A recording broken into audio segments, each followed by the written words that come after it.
जय हिंद। यूट्यूब के इस चैनल में आप सभी का स्वागत है। आज की क्लास में हम लोग एक नई जर्नी की शुरुआत करने जा रहे हैं। एनसीईआरटी की श्रृंखला क्या है, क्लास 6 का जिसका नाम है हमारे अतीत, इतिहास शुरू करने जा रहे हैं। आप सभी ध्यानपूर्वक पढ़िएगा। और वैसे बच्चे जो नए हैं या किसी भी एग्ज़ाम की तैयारी कर रहे हैं, ऑल कॉम्पिटिटिव एग्ज़ाम्स के लिए है, यूजफुल होगा। सबसे पहले इसका विषय सूची देख लेते हैं कि क्या क्या पढ़ना है इसमें। यदि आपके पास पुस्तक नहीं तो पुस्तक खरीद ले। आइए देखते हैं कि क्या क्या पढ़ेंगे इस पुस्तक में। देखिए, पहला अध्याय क्या, कब, कहाँ और कैसे। दूसरा आखेट, खाद्य संग्रह से भोजन उत्पादन तक। फिर आरंभिक नगर के बारे में जानकारी लेंगे। फिर क्या बताती हमें किताबें और कब्रें। राज, राजा और एक प्राचीन गणराज्य। उसके बाद पढ़ेंगे नए प्रश्न, नए विचार के बारे में। फिर अशोक, एक अनोखा सम्राट जिसने युद्ध का त्याग किया। उसके बाद पढ़ेंगे खुशहाल गांव और समृद्ध शहर। फिर व्यापारी, राजा और तीर्थयात्री, नए साम्राज्य और राज, इमारतें, चित्र तथा किताबें। एक टोटल 11 अध्याय है। क्लास 6 में इतिहास की पुस्तक में 11 अध्याय हैं। इन सभी अध्यायों को कवर करेंगे। तो आइए बिना देर किए शुरुआत करते हैं। बिल्कुल आसान भाषा में अच्छी तरह से समझ में आएगा, ध्यानपूर्वक पढ़िएगा। देखिए, और हो सके तो पुस्तक भी पास में रखिए।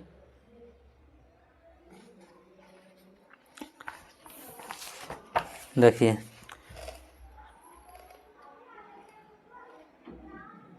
अध्याय 1, चैप्टर का नाम क्या है, क्या, कब, कहाँ और कैसे।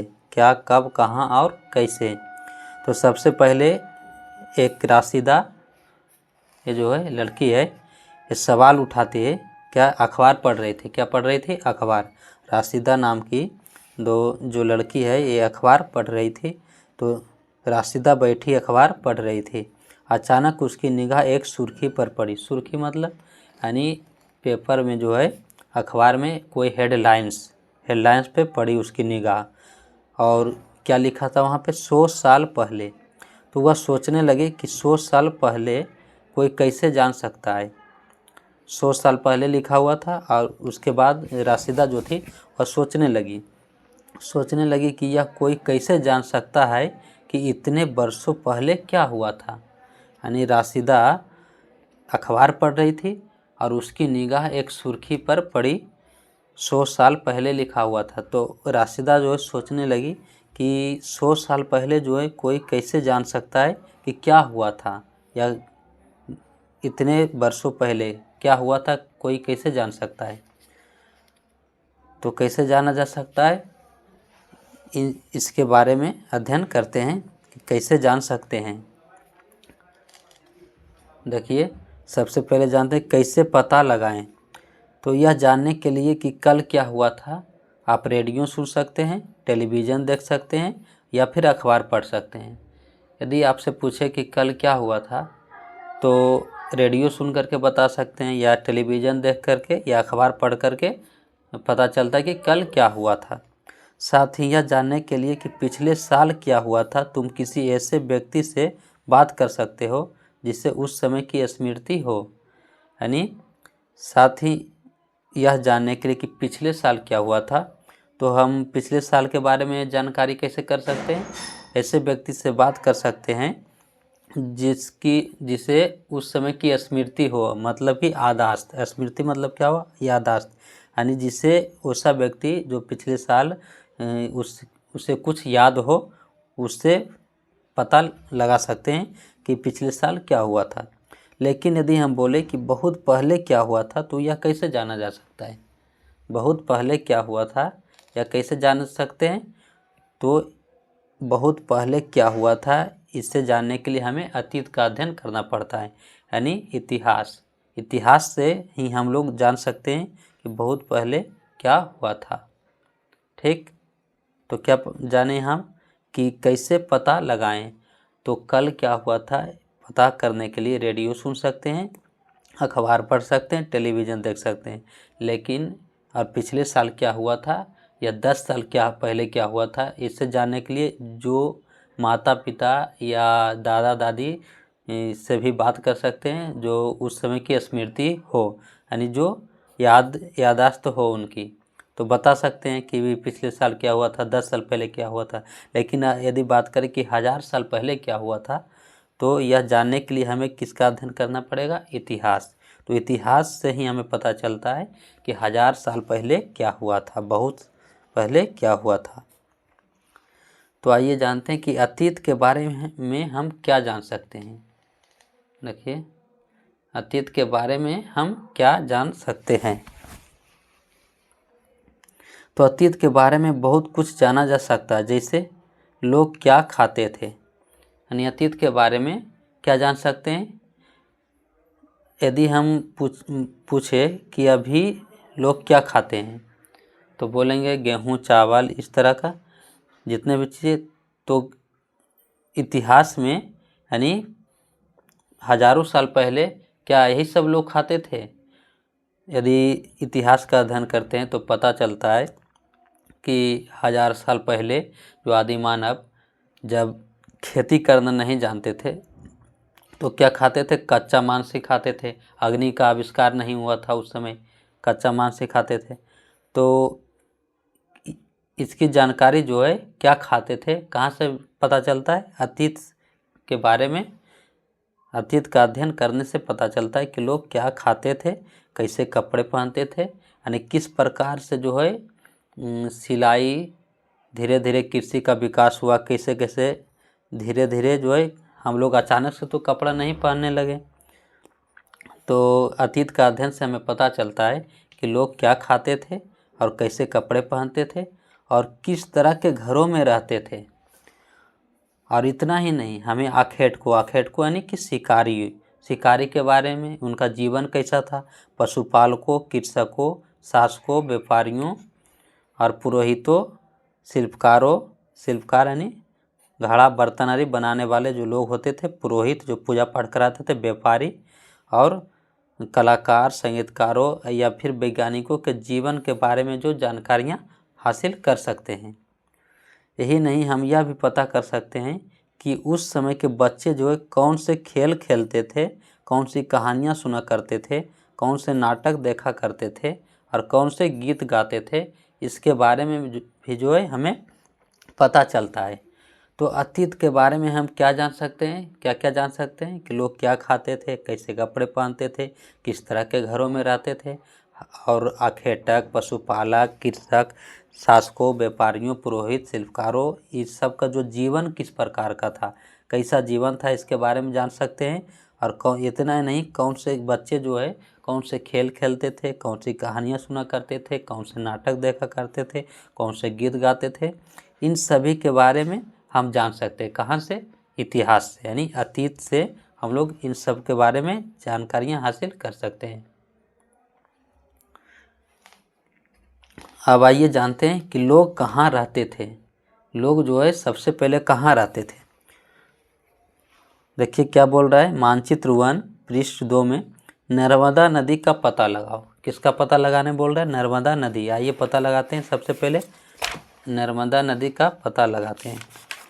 देखिए यहाँ पे है नर्मदा नदी।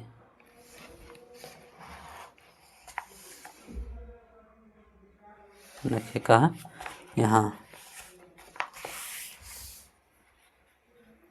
ये देखिए नर्मदा नदी। नर्मदा नदी का पता लगाओ। कहाँ पे, नर्मदा नदी बिंद पहाड़ियाँ के पास है। कहाँ है, बिंद पहाड़ी के पास नर्मदा नदी देख लिए। उसके बाद क्या बोल रहा है,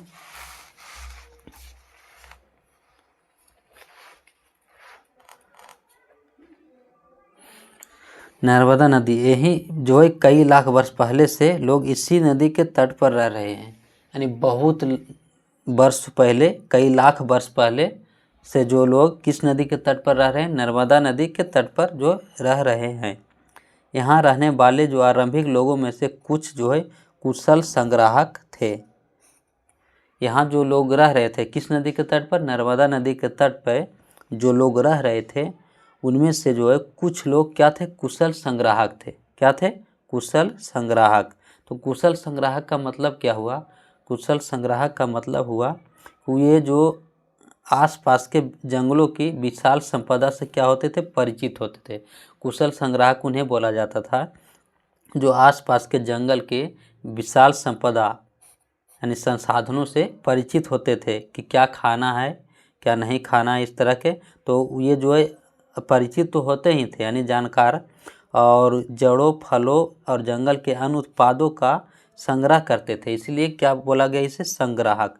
कुशल यानी कि वे जानकार थे, परिचित थे, जानते थे, और संग्राहक यानी कि संग्रह करते थे। किसका संग्रह करते थे, जो जड़ों फल और जंगल के जो अन्य उत्पाद थे जो खाने योग्य होते थे उन्हें संग्रह क्या करते थे, संग्रह यानी कि इकट्ठा जमा करना क्या करते थे, वे जानवरों का आखेट भी किया करते थे यानी शिकार। आखेट का मतलब क्या हुआ, शिकार भी करते थे। तो यहाँ से पूछा जाए कि सबसे पहले लोग किस नदी के तट पे रहते थे, तो क्या बताना है, नर्मदा नदी के तट पे। किस नदी के तट पे, नर्मदा नदी के तट पे रहते थे। और यहाँ के जो लोग थे उनमें से आरंभिक लोगों में से कुछ जो क्या थे, कुशल संग्राहक थे। क्या थे, कुशल संग्राहक। कुशल संग्राहक का मतलब क्या हुआ, कुशल यानी कि जानकार व्यक्ति, जानने योग्य, जो योग्य है यानी, तो क्या, जो आसपास के जंगलों की विशाल संपदा से परिचित थे उन्हें कुशल कहा गया। और संग्राहक यानी ये जो है संग्रह करते थे। क्या चीज़ संग्रह करते थे, तो जड़ों फलों और जंगल के अन्य उत्पादों का जो है संग्रह क्या करते थे, और आखेट शिकार भी करते थे। यही से क्वेश्चन पूछ दिया जाए कि आरंभिक लोग जो थे सबसे पहले किस नदी के तट पे, तो नर्मदा नदी के तट पे। और ये लोग जो थे भोजन इनका क्या था, तो क्या बताना है, जो जंगल के जड़ फल और जंगल के उत्पादों को खाते थे, और आखेट यानी शिकार करते थे और उन्हें खाते थे। तो क्या हुआ, भोजन इनका था। भोजन कहाँ से प्राप्त होता था, तो जड़ फल जंगल के उत्पादों को इकट्ठा करते थे, और आखेट यानी शिकारी करते थे। तो यानी आरंभिक लोग जो थे क्या थे, कुशल संग्राहक। ठीक, यहाँ तक क्लियर। अब आगे बढ़ते हैं।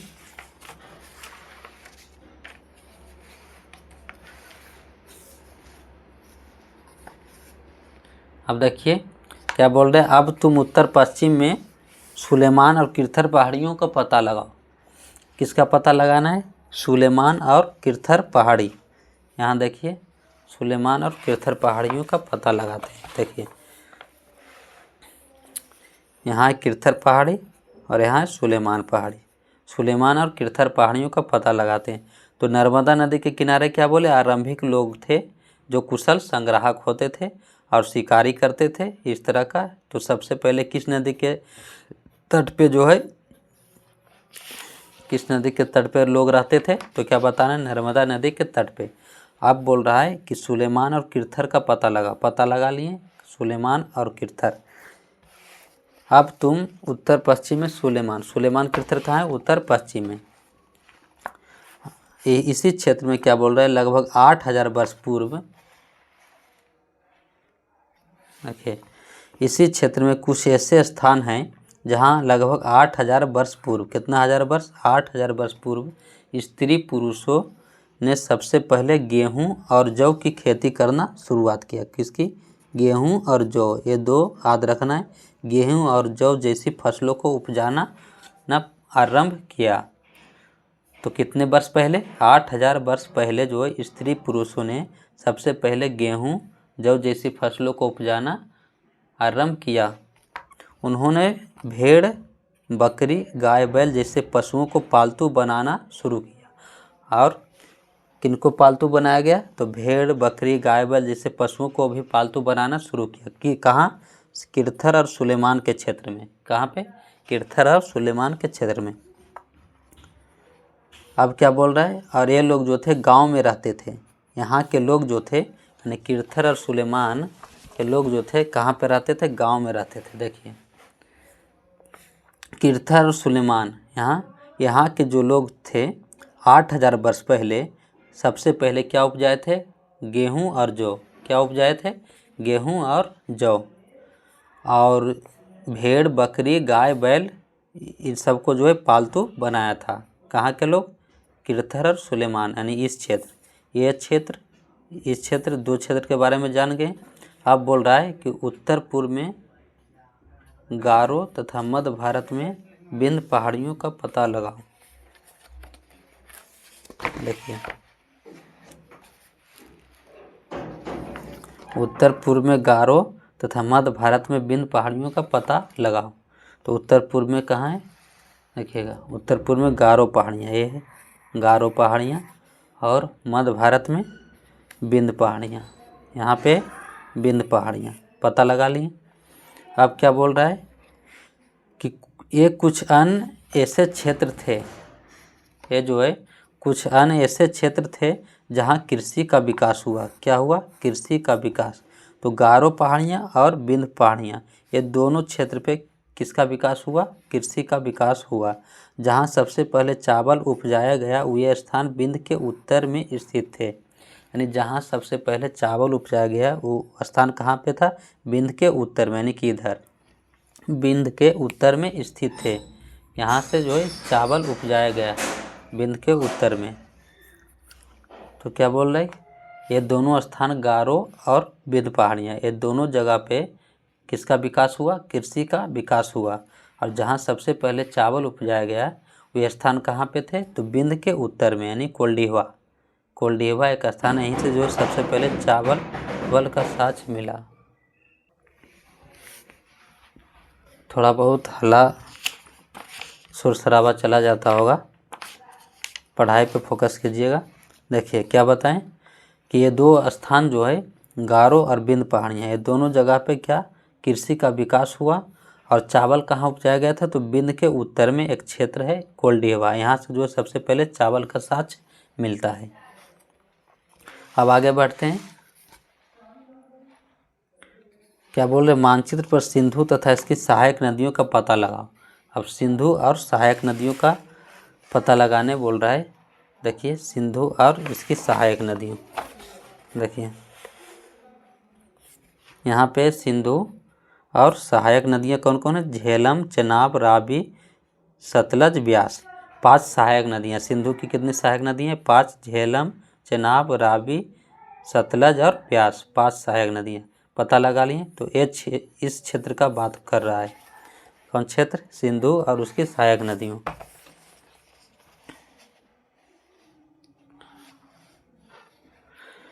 पता लगाने का प्रयास करो, ठीक।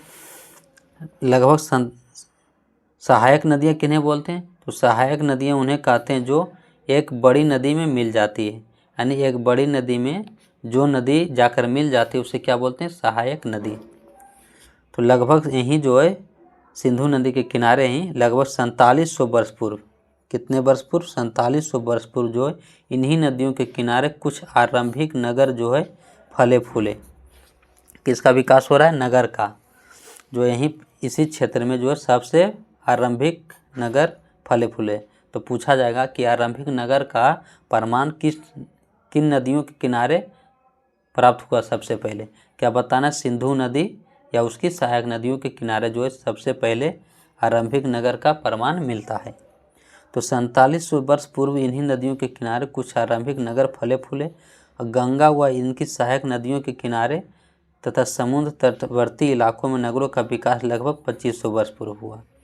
अब गंगा व इनकी सहायक नदियों के किनारे इस क्षेत्र में देखिए, गंगा या इसकी सहायक नदियाँ कौन? यमुना, चंबल, सोन, ये सब इस क्षेत्र में जो है कितने वर्ष पहले नगर का विकास हुआ? 2500 वर्ष पूर्व हुआ। कितने वर्ष? 2500 वर्ष पूर्व। और समुद्र तटवर्ती इलाकों में तो क्या याद रखना है? लगभग 4700 वर्ष पूर्व इन्हीं नदियों के किनारे, किन नदी के किनारे बोल रहा है? सिंधु व सहायक नदी के किनारे आरंभिक नगर फले फूले। और गंगा व इसकी सहायक नदियों के किनारे तथा समुद्र तटवर्ती इलाकों में नगरों का विकास जो लगभग कितने वर्ष पहले? 2500 वर्ष पूर्व हुआ। 2500 वर्ष पूर्व हुआ। अब गंगा तथा इसकी सहायक नदी सोन का पता लगाओ। किसका पता लगाने बोल रहा है? गंगा तथा इसकी सहायक नदी सोन का पता लगाओ। तो गंगा और इसकी सहायक नदी सोन। गंगा के दक्षिण में इन नदियों के आसपास का क्षेत्र प्राचीन काल में किस नाम से जाना जाता था? मगध। गंगा के जो दक्षिण में के क्षेत्र जो था प्राचीन काल में किस नाम से जानते थे इसे? मगध के नाम से जानते थे। वर्तमान में क्या है? बिहार। वर्तमान में बिहार जो है इसी को मगध के नाम से जाना जाता था प्राचीन काल में। और इसके शासक जो होते थे बहुत शक्तिशाली थे। क्या थे? यानी मगध के जो शासक होते थे बहुत शक्तिशाली होते थे। इन्होंने एक विशाल राज्य स्थापित किया था और देश के अन्य हिस्सों में भी ऐसे राज्यों की स्थापना की गई थी। तो यहाँ तक देख लें कि लोग कहाँ रहते थे। सबसे पहले क्या पढ़े? लोग कहाँ रहते थे? तो नर्मदा नदी के तट के पास लोग रहते थे। कहाँ रहते थे? नर्मदा नदी के तट के पास। और उसके बाद देखें उत्तर पश्चिम सुलेमान और किरथर की पहाड़ियों के पास लोग रहते थे। उसके बाद क्या देखें? गारो और बिंद पहाड़ियों के पास। फिर देखिए सिंधु या इसकी सहायक नदी के किनारे। आपसे पूछा जाएगा कि बताइए आरंभिक नगर किन नदी के किनारे विकसित हुई? तो क्या बताना है? सिंधु नदी के किनारे। इसे सिंधु घाटी सभ्यता भी बोलते हैं, हड़प्पा सभ्यता भी बोलते हैं। इनके बारे में जो आगे अध्ययन करेंगे। तो 4700 वर्ष पूर्व, कितने वर्ष पूर्व? 4700 वर्ष पूर्व सिंधु नदी के किनारे जो है आरंभिक नगर का विकास हुआ। और 2500 वर्ष पूर्व किन नदी के किनारे? तो गंगा व इसकी सहायक नदी के किनारे 2500 वर्ष पूर्व जो है नगरों का विकास हुआ। और गंगा तथा इसकी सोन सहायक नदी सोन के किनारे क्या था? गंगा के दक्षिण में जो क्षेत्र था प्राचीन काल में किस नाम से जानते थे इसे? मगध के नाम से जानते थे। किस नाम से? मगध के नाम से जानते थे। और इसके शासक जो होते थे बहुत शक्तिशाली होते थे। इन्होंने एक विशाल राज्य की स्थापना किया था। अब देखिए लोगों ने सदैव उपमहाद्वीप के एक हिस्से से दूसरे हिस्से तक यात्रा की। कभी कभी हिमालय जैसे ऊंचे पर्वतों, पहाड़ियों, रेगिस्तान, नदियों तथा समुद्रों के कारण जो यात्रा जोखिम भरी होती थी, फिर भी ये यात्रा उनके लिए असंभव नहीं थी। क्या बोल रहा है? कि लोगों ने उपमहाद्वीप के एक हिस्से से दूसरे हिस्से तक यात्रा की। उपमहाद्वीप का मतलब क्या हो? उपमहाद्वीप के बारे में बताया गया है। देखिए उपमहाद्वीप दक्षिण एशिया, भारत, पाकिस्तान, बांग्लादेश, नेपाल, भूटान और अफगानिस्तान, ईरान, चीन तथा म्यांमार आदि पड़ोसी देशों को दर्शाता है। मानचित्र 1। दक्षिण एशिया एक जो है महाद्वीप से छोटा है, लेकिन विशालता तथा बाकी एशिया से समुद्रों, पहाड़ियों तथा पर्वतों से बटे होने के कारण इसे प्रायः उपमहाद्वीप कहा जाता है। यानी भारत जो उपमहाद्वीप किसे बोलते हैं? दक्षिण एशिया जो एक महाद्वीप से छोटा है। क्या है? छोटा है, लेकिन विशालता तथा बाकी एशिया से समुद्रों, पहाड़ी, पर्वत से क्या अलग है। और इनकी जो एक अलग प्रकार के जलवायु है, इसी कारण से क्या बोलते हैं? एक उपमहाद्वीप की संज्ञा दी गई। क्या? उपमहाद्वीप। तो उपमहाद्वीप कहा गया है। तो क्या बोल रहे? लोगों ने सदैव उपमहाद्वीप के एक हिस्से से दूसरे हिस्से तक यात्रा की। कभी कभी हिमालय जैसे ऊंचे पर्वतों, पहाड़ियों, रेगिस्तान, नदियों तथा समुद्रों के कारण जो यात्रा जोखिम भरी होती थी। यानी ऊंचे ऊंचे पर्वत है, उसे पार करना कितना कठिन होता था। पहाड़ी, रेगिस्तान, नदी, इन सब के कारण जो यात्रा बहुत जोखिम भरी होती थी। लेकिन फिर भी जिन्होंने चाहा वो क्या हुए? यात्रा कर सके। यानी असंभव नहीं थी, फिर भी उनके लिए यह संभव नहीं थी। अतः लोग कभी लोग जो है काम की तलाश में, तो कभी प्राकृतिक आपदाओं के कारण। यदि आपसे पूछा जाए कि प्राचीन भारत में या प्राचीन काल में लोग यात्रा क्यों करते थे, तो क्या बताना है यहाँ से? देखिए लोग यात्रा क्यों करते थे, तो पहला बताना कि काम की तलाश में। किसकी तलाश में? काम की तलाश में। दूसरा, कभी कभी प्राकृतिक आपदाओं के कारण एक स्थान से दूसरे स्थान जाया करते थे। पहला तो हो गया कि काम की तलाश में। यदि हम आपसे पूछे कि अभी लोग यात्रा क्यों करते हैं, वर्तमान में लोग यात्रा क्यों करते हैं, तो क्या बोलते हैं? काम करने के लिए बिहार से जाते हैं, यूपी बिहार से दूसरे जगह क्या क्यों जाते हैं? काम की तलाश में। उसी प्रकार से प्राचीन काल में भी लोग यात्रा करते थे, तो पहला कारण था कि काम की तलाश में। और दूसरा, कभी कभी मान लीजिए भूकंप या कोई आपदा आ गया, अकाल जो पहले आम था। पहले क्या था? अकाल की समस्या आम थी। तो अकाल या प्राकृतिक आपदा के कारण एक स्थान से दूसरे स्थान जाते थे लोग। और कभी कभी सेना जो थे दूसरे क्षेत्रों पर विजय हासिल करने के लिए जाती थी, विजय हासिल करने के लिए भी यात्रा करते थे। और इसके अतिरिक्त व्यापारी जो थे काफिले में कभी कभी जहाज़ों में अपने साथ मूल्यवान वस्तुएं लेकर एक स्थान से दूसरे स्थान तक जाते रहते थे। जो व्यापारी होते थे वो क्या करते थे, मूल्यवान वस्तुएं बेचने के लिए जाते थे। अभी भी तो लोग क्या करते हैं, एक स्थान से दूसरे स्थान जाते हैं बेचने के लिए, व्यापार करने के लिए। धार्मिक गुरु जो होते थे लोगों को शिक्षा सलाह देते हुए एक गांव से दूसरे गांव तथा एक कस्बे से दूसरे कस्बे जाया करते थे। कुछ लोग नए और रोचक स्थानों को खोजने की चाह में उत्सुकता बस भी यात्रा करते थे। जो धार्मिक गुरु होते थे वो लोगों को शिक्षा देते थे, सलाह देते थे, इसलिए यात्रा करते थे। एक गांव से दूसरे गांव जाते थे, एक कस्बे से दूसरे कस्बे जाया करते थे शिक्षा देने के लिए। और लोग जो नए और रोचक स्थानों की खोजने के लिए भी कुछ यात्रा करते हैं। जैसे अभी देख लीजिए वर्तमान में कुछ लोग क्या करते हैं, भ्रमण घूमने के लिए भी जाते हैं। जो जैसे ताजमहल इस तरह का जो अच्छा प्लेस है, स्थान, वो क्या करते हैं, धार्मिक स्थल पे घूमने के लिए भी लोग जाते हैं। तो उस समय भी लोग नए रोचक स्थानों को खोजने की चाह में उत्सुकता बस भी यात्रा क्या करते थे। तो यदि आपसे पूछा जाए कि प्राचीन भारत में लोग यात्रा क्यों करते थे, तो क्या बताना है, या प्राचीन काल में लोग यात्रा क्यों क्या करते थे, तो 3-4 कारण है, बता देना है। पहला बोलना है कि काम की तलाश में, दूसरा बताना है प्राकृतिक आपदाओं के कारण, तीसरा बोलना है दूसरे क्षेत्रों पर विजय हासिल करने के लिए सेनाएं जो है दूसरे क्षेत्रों पर विजय हासिल करने के लिए जाती थी, और तीसरा बताना है आगे व्यापारी जो है मूल्यवान वस्तुएं बेचने के लिए एक स्थान से दूसरे स्थान जाते थे। और धार्मिक गुरु जो लोगों को शिक्षा सलाह देते हुए एक गांव से दूसरे गांव जाते थे। और कुछ लोग जो नए रोचक स्थानों को खोजने की चाह में उत्सुकता बस भी यात्रा किया करते थे। तो क्या यहाँ तक कोई दिक्कत? अब आगे देखिए क्या बोल रहे, आज लोग यात्राएं क्यों करते हैं, आज लोग यात्राएं क्यों करते हैं, सोचिए। अब एक बार फिर से मानचित्र 1 को देखो। पहाड़ियाँ, पर्वत और समुद्र इस उपमहाद्वीप की प्राकृतिक सीमा का निर्माण करते हैं। क्या है, पहाड़ियाँ, पर्वत और समुद्र जो है इस उपमहाद्वीप की प्राकृतिक सीमा का निर्माण करते हैं। हालांकि लोगों के लिए इन सीमाओं को पार करना आसान नहीं था, यानी पहाड़ियाँ, पर्वत, समुद्र इस सब के जो है पार करना आसान नहीं था लोगों के लिए।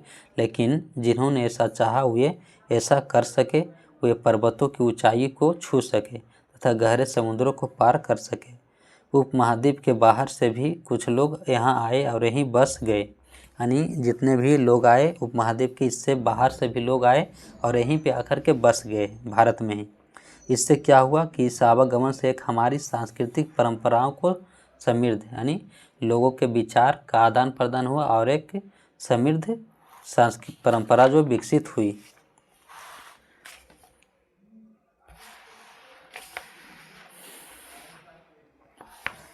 कई सौ वर्षों से लोग पत्थर को तराशने, संगीत रचने और यहाँ तक कि भोजन बनाने के नए तरीकों के बारे में एक दूसरे के विचारों को अपनाते रहे।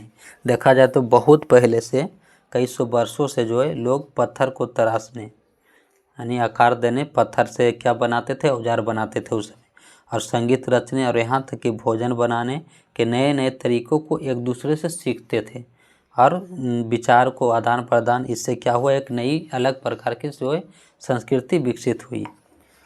तो इस तरह से आज की क्लास यहीं तक रखते हैं। आज की क्लास में हम लोगों ने क्या पढ़ा, एक बार क्विक रिवीजन कर लेते हैं। देखिए, सबसे पहले क्या जाने कि कैसे पता लगाएं, यानी कल क्या हुआ था कैसे पता लगाएं। तो रेडियो टेलीविज़न सुन सकते हैं या अखबार पढ़ सकते हैं। वह पिछले साल क्या हुआ था किसी ऐसे व्यक्ति से बात कर सकते हैं जिसे उस समय की स्मृति हो। लेकिन हज़ारों साल क्या हुआ था, बहुत पहले क्या हुआ था, इसके बारे में कैसे जान सकते हैं, तो इसके बारे में हम लोग इतिहास का अध्ययन करके ही पता कर सकते हैं।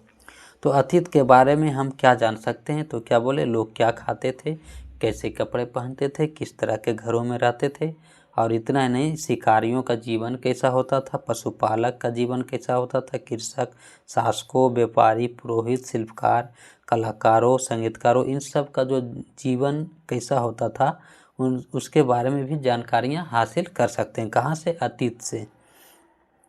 और लोग कहाँ रहते थे? तो सबसे पहले लोग कहाँ रहते थे, क्या बताएं कि सबसे पहले जो लोग नर्मदा नदी के तट के पास रहते थे। कहाँ रहते थे?